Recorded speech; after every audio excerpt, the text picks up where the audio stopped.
अपना उत्तराखंड में आपका स्वागत है। आपके साथ मैं हूं नलिनी पांडे। मुख्यमंत्री पुष्कर सिंह धामी लगातार तूफानी प्रचार कर रहे हैं चुनावी। आज 3 जगहों पर सीएम धामी ने जनसभा की है और आज सबसे पहले सीएम पुष्कर सिंह धामी उत्तरकाशी के भटवाड़ी पहुंचे, जहां उनका बीजेपी कार्यकर्ताओं ने स्वागत किया। इस दौरान उन्होंने भटवाड़ी में रोड शो निकाला और जनसभा को संबोधित किया। उन्होंने केंद्र के 10 साल और अपनी सरकार के 2 साल के कार्यकाल को जनता के सामने रखा और जिले में विकास कार्यों के बारे में बताया। इसके साथ ही उन्होंने कहा कि इस बार बीजेपी की टक्कर में कोई पार्टी ही नहीं है, इसलिए किसी दूसरी पार्टी की चर्चा नहीं हो रही है। सीएम धामी टिहरी से बीजेपी प्रत्याशी माला राज्य लक्ष्मी शाह के प्रचार के लिए वो गए थे। जोश है और सारे लोग, मुझे लगता है कि 19 अप्रैल के दिन की प्रतीक्षा कर रहे हैं कि 19 अप्रैल जल्दी से जल्दी आए और हम लोग मोदी जी को भारी बहुमत से इस क्षेत्र से जिताकर एक रिकॉर्ड कायम करें और तीसरी बार उनको प्रधानमंत्री बनाएं। कहीं कोई चक्कर नहीं है, सब जगह से भारी बहुमत से। देखिए, इस बार ये कोई प्रश्न नहीं कर रहा है कि कौन जीतने वाला है। सबको पता है कि भारतीय जनता पार्टी ही जीतने वाली है और बड़े बहुमत से जीतने वाली है।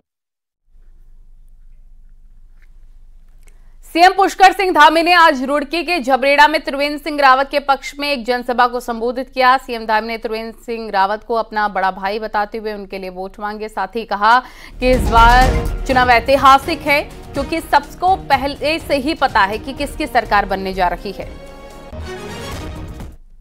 क्योंकि इस बार का जो चुनाव है ये बहुत ही विराट चुनाव और ऐतिहासिक चुनाव होने जा रहा है। इस बार के चुनाव में जो सब चुनाव से जो एक बात अलग करती है, वो बात ये अलग करती है कि हर बार के चुनाव में ये चर्चा होती है देश के अंदर कि अब सरकार किसकी बनने वाली है। इस बार के चुनाव में सबको पता है कि सरकार किसकी बनने वाली है। पता है ना सबको किसकी बनने वाली है। माननीय मुख्यमंत्री जी ने हरिद्वार लोकसभा की जनता से अपील की है। निश्चित रूप से उसका लाभ मुझे होगा और जो 5 लाख का टारगेट जीत का हमने रखा है हरिद्वार लोकसभा में, उससे उनके आगमन से निश्चित रूप से बढ़ोतरी होगी। पौड़ी गढ़वाल सीट से बीजेपी प्रत्याशी अनिल बलूनी ने आज नरेंद्र नगर, हिंडोला खाल, आगरा खाल समेत कई क्षेत्रों में जनसंपर्क किया और जनता से वोट मांगे। अनिल बलूनी ने नरेंद्र नगर में युवा सम्मेलन में भी शिरकत की और कई युवाओं को बीजेपी की सदस्यता दिलाई। अनिल बलूनी ने कहा कि मतदान की तारीख अब नजदीक है, ऐसे में चुनाव प्रचार में तेजी लाई जा रही है। अनिल बलूनी ने यहां व्यापारी वर्ग, स्थानीय लोगों के साथ ही बीजेपी कार्यकर्ताओं से भी मुलाकात की। उन्होंने कहा कुछ दिन जनता उनके लिए पसीना बहाए, फिर वे 5 साल तक जनता के लिए अपना पसीना बहाएंगे। अनिल बलूनी ने कांग्रेस पर भी कड़ा प्रहार किया। जब जनरल बिपिन रावत को गाली देते थे, कोई कांग्रेस के आदमी ने माफी नहीं मांगी। आज किस मुंह से आपके सामने वोट मांगने आएंगे? जब हमारे भगवान राम का मंदिर बन रहा था, उस वक्त कांग्रेस के सब लोगों ने कहा कि राम तो होता ही नहीं है, राम तो कुछ है ही नहीं। भगवान राम के अस्तित्व को भी चुनौती दी थी। आप याद रखिएगा, पूछिएगा कांग्रेस के लोगों से, जब तुम भगवान राम को नहीं मानते हो, जनरल बिपिन रावत को नहीं मानते हो, जब आप हिंदू देवी देवताओं को गाली देते हो, जब सनातन धर्म को गाली देते हो, तो आपको वोट मांगने का अधिकार कैसे है? हम लोग सब लोग कांग्रेस से सवाल पूछेंगे। अगर वैसे कोई बचा नहीं है, कोई आएगा भी नहीं है आपके पास, लेकिन अगर कोई भूला भटका आए तो उसको पूछना जरूर ये सारे सवाल और बोलना कि भाई अब छोड़ो, तू बीजेपी को ही वोट डाल दो। बीजेपी के राष्ट्रीय अध्यक्ष जेपी नड्डा कल पिथौरागढ़ और विकासनगर के दौरे पर रहेंगे। जेपी नड्डा के दौरे का तैयारियां पूरी हो चुकी है। पिथौरागढ़ में पार्टी के राष्ट्रीय महामंत्री दुष्यंत गौतम और प्रदेश अध्यक्ष महेंद्र भट्ट ने कार्यक्रम स्थल का दौरा किया। इस दौरान दोनों नेताओं ने दावा किया कि राष्ट्रीय अध्यक्ष की जनसभा में भारी संख्या में लोग मौजूद रहेंगे। साथ ही बीजेपी का कहना है कि लोकसभा चुनावों में उत्तराखंड में पार्टी 25 लाख वोट से अधिक जीतने का टारगेट लेकर चल रही है, जिसके लिए बूथ स्तर तक कार्यकर्ता जुटे हैं।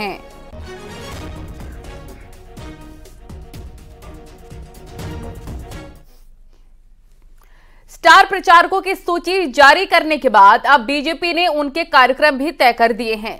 कार्यक्रम तय करने के लिए बीजेपी ने बड़ा मंथन किया। जाति, समुदाय, क्षेत्र में प्रभाव के आधार पर स्टार प्रचारकों की सभाएं तय की गई हैं। देखिए रिपोर्ट।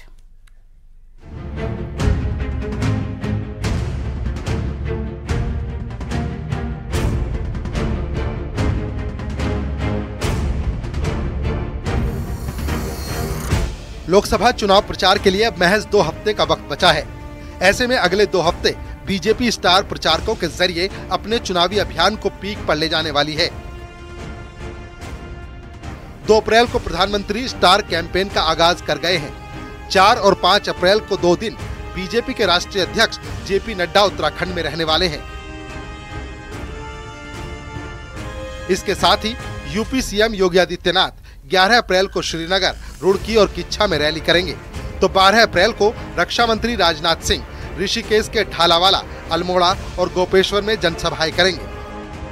वहीं 12 अप्रैल को ही हरियाणा के सीएम नायब सिंह सैनी हरिद्वार ग्रामीण और पिरान कलियर में रैली करेंगे, तो 12 अप्रैल को ही भोजपुरी फिल्मों के सुपरस्टार मनोज तिवारी देहरादून के कैंट, धर्मपुर विधानसभा के साथ ही उधम सिंह नगर की गदरपुर और सितारगंज सीट पर प्रचार करेंगे। इसके बाद 14 अप्रैल को केंद्रीय मंत्री स्मृति ईरानी उत्तरकाशी, गोपेश्वर, ऋषिकेश और बागेश्वर में रैली करेंगी। इसी तरह हमारे बीच में आदरणीय योगीनाथ जी का समय हमें 11 तारीख का प्राप्त हुआ है। आदरणीय राजनाथ सिंह जी का समय हमें 12 तारीख का प्राप्त हुआ है। श्रीमान वीके सिंह जी का हमें 8 और 9 अप्रैल प्राप्त हुआ है। शाहनवाज हुसैन हमारे बीच में 7 और 8 में रहेंगे। जो जातिगत हैं, सिरसा जी हमारे बीच में एक दिन रहने वाले हैं। बीजेपी के स्टार प्रचारकों की सभाएं उन जगहों पर की जा रही हैं जहां ज्यादा से ज्यादा प्रभाव जनता में पड़ सकता है। जैसे सिख नेता पार्टी के राष्ट्रीय सचिव मनजिंदर सिंह सिरसा 7 अप्रैल को सिख बहुल एरिया काशीपुर, रुद्रपुर, गदरपुर और बाजपुर में सभाएं करेंगे, तो फिल्म अभिनेत्री कंगना रनौत हिमाचल से लगे उत्तरकाशी के पुरोला, नौगांव क्षेत्र में चुनाव प्रचार करेंगी। सामाजिक वर्गों के भी अनेकों नेताओं को उन क्षेत्रों में अंदर भेज रहे हैं।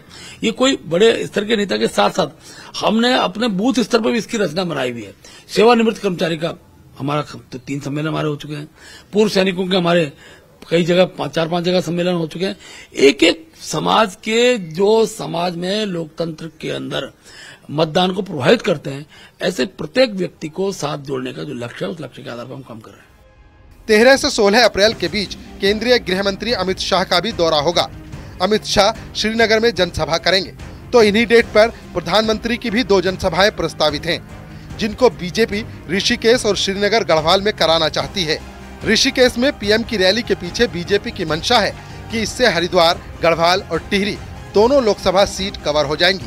Bureau report, news 18। Almora Pithoragarh seat से बीजेपी के प्रत्याशी अजय टम्टा ने 5 लाख से ज्यादा वोट से जीत का दावा किया है। उन्होंने कहा कि कांग्रेस उनके सामने कोई चुनौती नहीं है। साथ ही दावा किया है कि अगले कार्यक्रम में वो बागेश्वर और चौखुटिया तक रेल लाइन पहुंचाएंगे। न्यूज़ 18 संवाददाता मेनका चौधरी ने टम्टा से खास बातचीत की है, सुनवाते हैं आपको। इस वक्त अल्मोड़ा से मौजूदा बीजेपी सांसद और प्रत्याशी अजय टम्टा जी हमारे साथ मौजूद हैं। उनसे ही जानते हैं, जीत की हैट्रिक लगाने के लिए तैयार हैं? इसलिए कि इस बार जनता में बहुत उत्साह है। पिछले 10 वर्ष नरेंद्र भाई मोदी जी के मार्गदर्शन से हमें अच्छी रोडें मिली हैं, डबल लेन सड़कें मिली है, ऑल वेदर सड़क मिली है। हमारी टनकपुर, लोहाघाट, चंपावत, पिथौरागढ़, हमारा धारचूला, जौलजीबी, लास्ट बॉर्डर हमारा जो नेपाल, चाइना, तिब्बत का है जोलिंगकोंग, और इधर हमारा ओम पर्वत और आदि लिपुलेख दर्रे तक हमारी सड़कें बनी हैं।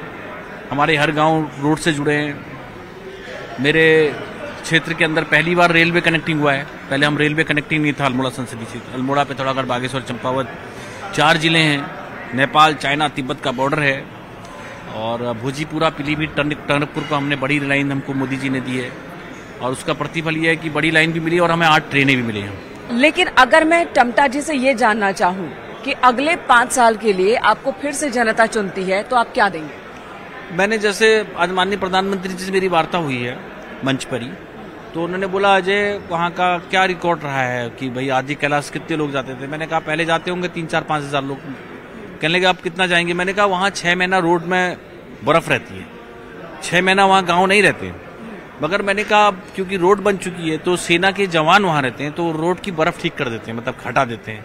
तो मुझे लगता है हम 8 महीना 9 महीने हम वहाँ रहेंगे और वो इतना पवित्र स्थान है कि लोग वहाँ 8 महीने 9 महीने जाएंगे। थोड़ा कष्ट जरूर होगा उनको, ठंडा रहेगा, बर्फ रहेगी।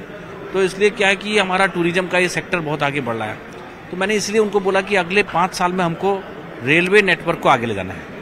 हमको जो टनकपुर से रेलवे बागेश्वर यानी कि बागनाथ जी के पवित्र धाम बॉर्डर के आसपास ले जाना है। मेरे को ये रामनगर वाली जो ट्रेन है इसको चकुटिया होते हुए गैरसैंण ले जाना है जो हमारी राजधानी है। कितनी बड़ी चुनौती, आप उन्हें मान रहे हैं या नहीं मान रहे? कोई चुनौती नहीं है, मेरे यहाँ एक तरफा मतदान होगा, 5 लाख वोट से ज्यादा जीतेंगे। बहुत बहुत धन्यवाद न्यूज 18 से बात करने के लिए। तो अजय टम्टा जी को आपने सुना, जो कि अल्मोड़ा से सिटिंग एमपी हैं और बीजेपी के प्रत्याशी भी हैं। कह रहे हैं कि एक तरफा जीत उनकी होने वाली है इस लोकसभा चुनाव में। कैमरा पर्सन हरीश शर्मा के साथ मैं मेनका चौधरी, न्यूज 18 यूपी उत्तराखंड के लिए रुद्रपुर से। क्या उत्तराखंड में प्रियंका गांधी कांग्रेस का बेड़ा पार लगा पाएंगी? क्योंकि स्टार प्रचारक के तौर पर सबसे ज्यादा डिमांड प्रियंका गांधी नाम की है। वहीं कांग्रेस नेता राहुल गांधी का हरिद्वार में प्रोग्राम तय होने से पहले रद्द हो गया। हालांकि तैयारी राहुल गांधी की 2 रैलियां करने की भी है।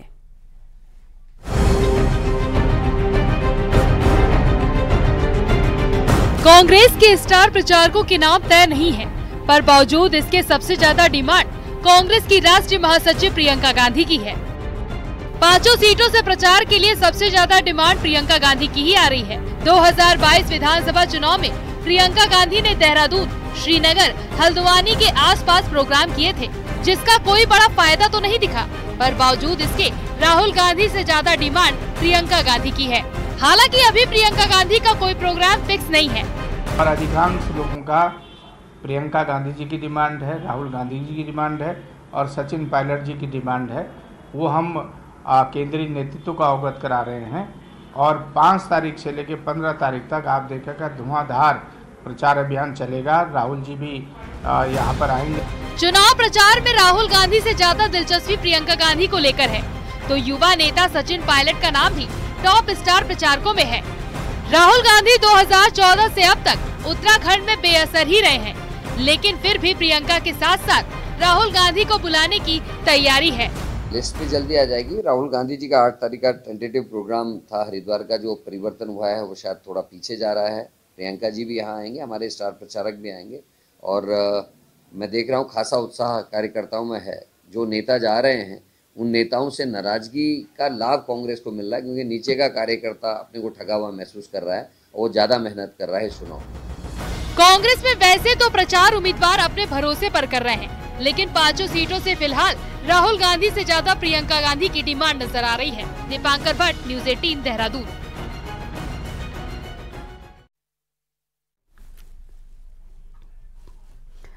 बीजेपी के राष्ट्रीय महामंत्री दुष्यंत गौतम ने पिथौरागढ़ में बड़ा दावा किया है। गौतम का कहना है कि उत्तराखंड में कांग्रेस के सभी विधायक बीजेपी में आना चाह रहे हैं, लेकिन उपचुनाव में जाने की दुविधा के चलते वे कांग्रेस को अलविदा नहीं कह पा रहे हैं। साथ ही बीजेपी नेता दावा करते नजर आए कि उत्तराखंड में लगभग सभी शीर्ष नेता मन से भाजपाई हो गए हैं। ऐसे में सही समय देखकर कांग्रेसी विधायकों के लिए रास्ता तैयार किया जाएगा। खुद उत्तराखंड के अंदर ये हालत है कि सभी लोग, जितने भी उत्तराखंड के कांग्रेस के विधायक हैं, सभी लोग पार्टी ज्वाइन करना चाहते हैं, लेकिन समस्या ये है कि उपचुनाव में जाना है नहीं जाना है, लेकिन उनके मन जहां पे जुड़ चुके हैं। कांग्रेस के सभी वरिष्ठ कार्यकर्ता हमारे साथ में जुड़ चुके हैं। पीएम मोदी भले ही बीजेपी की चुनावी बिसात बिछाकर चले गए हों, लेकिन कांग्रेस उन मुद्दों को भाव देने के मूड में नहीं है। कम से कम नैनीताल, उधम सिंह नगर लोकसभा सीट पर तो यही देखने को मिल रहा है, क्योंकि यहां कांग्रेस के निशाने पर सीधे केंद्रीय रक्षा राज्य मंत्री अजय भट्ट हैं, वो भी अग्निवीर योजना के बहाने। कैसे, इस रिपोर्ट में देखिए।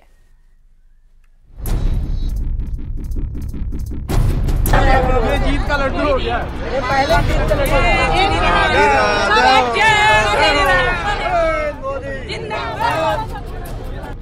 भले ही नैनीताल लोकसभा के बीजेपी कार्यकर्ता अपने प्रत्याशी अजय भट्ट का मुंह मीठा कराना चाहते हों, लेकिन कांग्रेस के निशाने पर अग्निवीर योजना के बहाने सीधे भट्ट हैं, क्योंकि भट्ट के केंद्र में रक्षा राज्य मंत्री रहते हुए ही मोदी सरकार अग्निवीर योजना लेकर आई है और कांग्रेस इसी को लेकर बीजेपी प्रत्याशी भट्ट को उनके संसदीय क्षेत्र में घेर रही है। इस सरकार ने अग्निवीर नाम से योजना थोपकर इन हमारे जो नौजवान हैं साथी जो फौज में जाने का सपना लेते हैं और उनकी जो सपने उनको कुचला है और उसके लिए हथियार कौन बना, निमित्त कौन बने, रक्षा राज्य मंत्री रहते हुए ये हुआ ना, तो ये सब उनकी सबसे बड़ा प्रश्न है अग्निवीर योजना। मैं किसी पर आक्षेप नहीं कर रहा हूँ। उत्तराखंड में हमारे सांसद महोदय केंद्रीय राज्य मंत्री हैं, उनको इसका विरोध करना चाहिए था क्योंकि यह सैनिक प्रदेश है और यहाँ का नौजवान पूरी तैयारी करता है कि सेना में जाऊँ, देश की सेवा करूँ और एक प्रहरी के रूप में मैं सीमा पर डटा रहूँ, लेकिन उनके सपने धूल धूसित हो गए। जाहिर है अग्निवीर योजना ने सेना में भर्ती होने वाले अधिकतर सिपाहियों के लिए परमानेंट नौकरी के दरवाजे बंद कर दिए हैं। नौकरी की सीमा भी महज 4 साल हो चुकी है। ऐसे में कांग्रेस सैन्य बहुल प्रदेश में सेना के बहाने सीधे रक्षा राज्य मंत्री को घेर रही है ताकि उन्हें उन्हीं के संसदीय इलाके में ढेर किया जा सके। हल्द्वानी से न्यूज़ 18 के लिए शैलेंद्र नेगी की रिपोर्ट। नैनीताल जेल की जर्जर हालत और क्षमता से अधिक कैदियों के मामले में हाईकोर्ट में सुनवाई हुई है। कोर्ट ने आईजी जेल को कहा है कि क्षमता से ज्यादा कैदियों को नैनीताल से सितारगंज जेल शिफ्ट करें और सितारगंज जेल में सजा पूरी कर चुके कैदियों को सरकार से अनुमति लेकर छोड़ने की प्रक्रिया की जाए। इसके साथ ही नैनीताल जेल में 40 HIV पॉजिटिव कैदियों के मामले में कोर्ट ने कहा है कि इन कैदियों के स्वास्थ्य सुविधाओं की रिपोर्ट पेश करें। अवगत कराया कि हमारे पास जगह नहीं है, इसके लिए हमें 10 एकड़ स्पेस दिलवाए, तो कोर्ट ने उन्हें डायरेक्शन दिया है कि सितारगंज जेल बहुत बड़ी जेल है, तो जो यहाँ के कन्विक्टेड हैं उनको नैनीताल के कन्विक्ट्स को वहाँ शिफ्ट कर दिया जाए। जो 40 कैदी हैं नैनीताल जेल में वो एड्स से पीड़ित हैं, तो उनके लिए देखभाल के लिए और उनको एक सेपरेट बैरक में रखने के लिए मैंने प्रार्थना की थी, तो इसके लिए कोर्ट ने उन्हें 1 हफ्ते में जवाब देने को कहा है। तो दोनों ही पॉइंट्स पे जवाब अगले बुधवार तक वो दाखिल कर दिया जाएगा। उत्तरकाशी में लोकसभा चुनाव के मद्देनजर पुलिस और प्रशासन लगातार सक्रिय है। टीम ने पुरोला के गढ़ गांव में 26 लाख से ज्यादा की नकदी बरामद की और पूछताछ पर संतोषजनक जवाब न देने पर इस पूरी धनराशि को जब्त कर लिया। साथ ही मामले को आयकर विभाग को सौंप दिया गया है।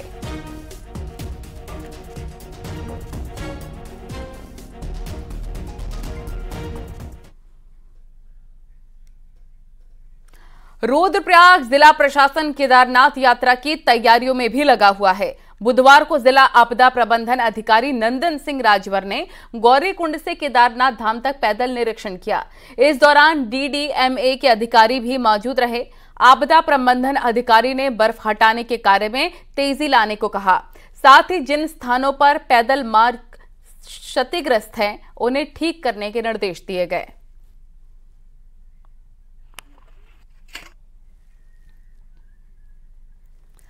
विश्व प्रसिद्ध फूलों की घाटी का स्थलीय निरीक्षण करने के लिए वन विभाग की टीम पहुंची, जहां अभी भी भारी मात्रा में बड़े बड़े ग्लेशियर टूटकर पैदल रास्तों पर आए हुए हैं।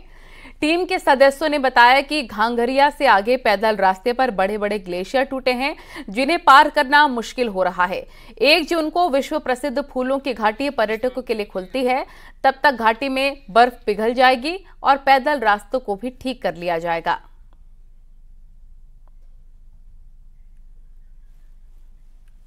और यहां रुकेंगे एक छोटे से ब्रेक के लिए।